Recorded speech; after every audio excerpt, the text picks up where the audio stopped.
అన్ని బాగా ఎంజాయ్ చేస్తున్నాడు. నాని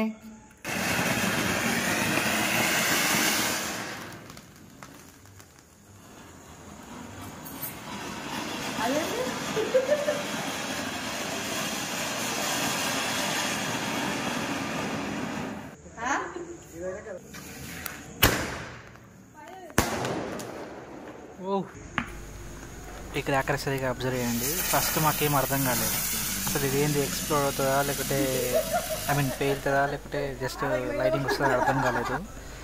సో ఆ టైంలో అసలు ఏం చేయాలో అర్థం కాలేదు. జస్ట్ చూసామంతే, క్రాక్ కాల్చామంతే, కానీ దీని రిజల్ట్ ఏం తెలియలేదు. బట్ ఎడిటింగ్ చేస్తుంటే అర్థమైంది. ఈ వీడియో ఇక్కడ చూడండి, మీరు బటర్ఫ్లై వస్తుంది ఫైర్ చేసిన తర్వాత, అది అబ్జర్వ్ చేస్తే తెలుస్తుంది, అది ఎడిటింగ్లో తెలుస్తుంది. బట్ భలే ఉంది నిజంగా ఈ క్రాకర్.